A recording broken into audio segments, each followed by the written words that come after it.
Well, let's. I want to talk about some of the rack mount here, because there's so many pieces I want to talk about, but we have to be choosy here for time. Okay, so we have two LA2. Is this exactly two LA2As, or are these a little bit different? Well, they are a little bit different. They claim it's two LA2As. They're lovely compressors. Yeah. But they're a little different. Okay, and then this is. I am familiar with this piece because I've seen him at Catherine North. Yeah. I have met the guy who made these. And actually, a buddy of mine just found one online. Okay. And he had it recovered. And Does it work? No, I don't think so. But I think Tristan's working on it. But Well, there's only about 15 of them in existence. incredible. And Dave Coutier. So Hamilton. Yeah. made? Yeah. Okay. He lives on James North. Yeah. Absolute genius. Yeah. Really cool guy. So he literally duplicated the LA2A. Wow. Put two in a box. I helped him with the layout of the panel so it made sense to the eye. Right. Because he had it a little different than that, and then I picked the blue collar, funny enough. But anyways, he literally ordered every component from the factory that supplies them. So the meter's the same, the dials, everything is about, the only difference is it's gold plated. So everything inside is gold plated, and if with the speakers up full, you put that in the chain, you do not even hear that it's in there. No way. That's the only difference. He also made this after that. Sure. So it's the same thing, but in a smaller box. Oh, okay. Yeah. Well, I love that thing. And I was going to ask you, I think I did last time here, do you often use this in stereo? If it was like a grand piano. Yeah, grand piano. Or two acoustic guitar mics. Never on a mix though, or No, not No? usually. No, we're a fan of this. Right, which right, is the the 2500, yeah.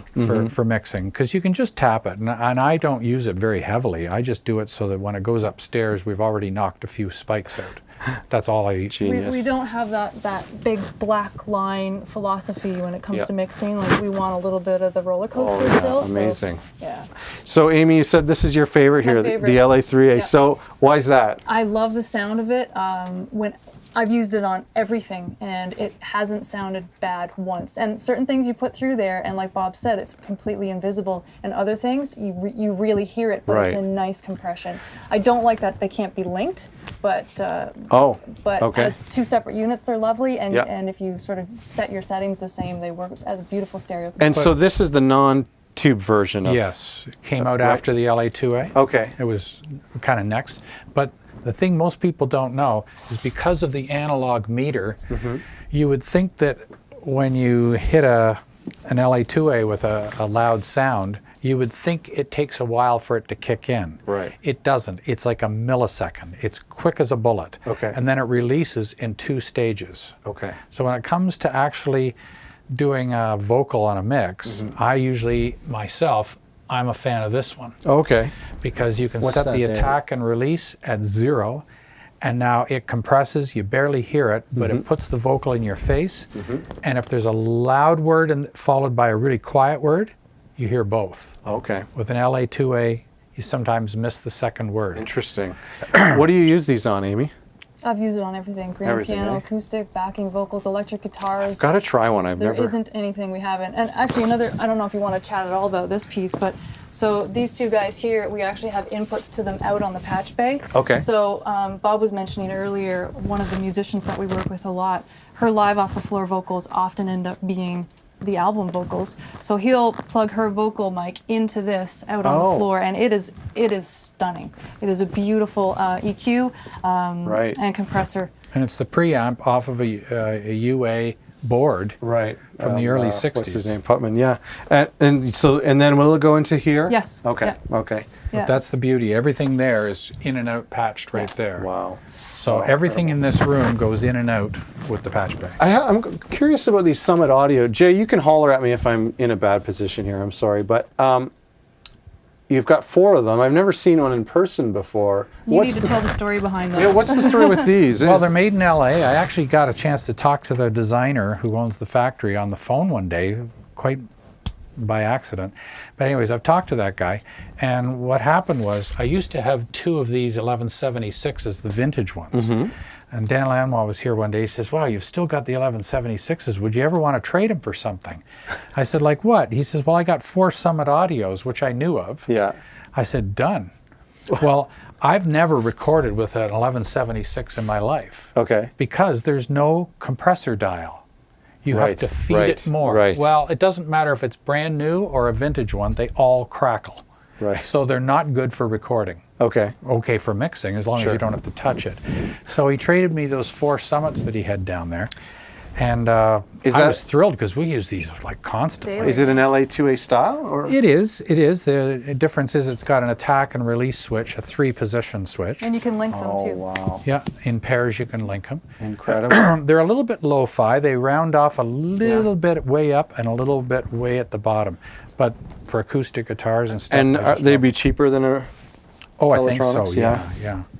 That is really cool. I'd have to check those out. I've seen them before around, but I've never. But you know, I'd like to be fashionable, but unfortunately, this sits here until I'm out of compressors. I know, me too. No way. And some people say that's their favorite. And that's what taste is all about. You know, what mic do you like? What kind of guitar do you play? Yeah. That's my last. It's like I don't really like ribbon mics a whole lot, and some people go crazy over them. So. We're going to talk about the EMT, but before we do, am I missing anything else here that you want to talk about? That's pretty much it. Yeah, let's see some knees down there. I love it. I love the rack. I love seeing everyone's rack. Our favorite delay, and we've got another one upstairs in case this ever breaks, but the 3000 Korg. You know, is that right? So Brian Eno broke this unit. So whenever you turn it on now, it's stuck on a program that he wrote, which is nice, but in order to actually change that, they're logic knobs, so you actually have to go all the way left, all the way right, and then you're sort of back to default. So Brian Eno broke this piece. And he broke something here too. So he was doing he also something. broke the piano. He was hammering it, and he. I have nothing in my studio that Brian Eno broke. So put your hand on that one. Okay. And turn it all the way. Oh yeah. And it goes all the way Yeah. around. It's supposed to stop. That was him mixing. Yeah. So aggressive. yeah. And he hit the Amazing. piano with hammers too. But that's the nicest delay in the world. And you know, in Dan's rack the other night at his show, he had 3 of those in his delay rack.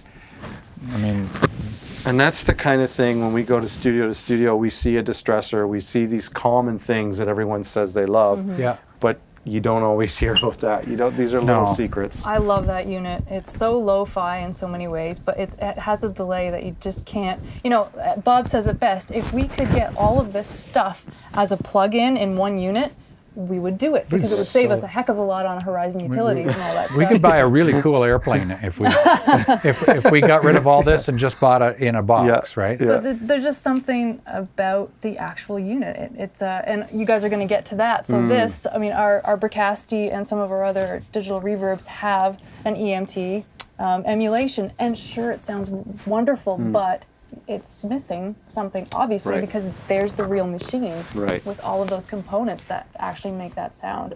I really want to ask you about this little air conditioner unit you've got here. Okay, well, this didn't even, when I was first here a couple of weeks ago, I didn't even think that this was a piece of a musical device. Yeah, well, it's the first digital reverb. Now, you've heard of plate reverbs, and you've heard of the gold foil reverbs. Okay, they were made by EMT. We've got a gold foil still. We use it for drums. Okay. Mechanical plate. Is that downstairs? Yeah. Okay. It's big box. And we used to have the big plate out there, but it's verging on useless these days. Yeah. You know, you listen to an old Beatle record, it's cool, but it's not cool anymore. It sounds like an old plate.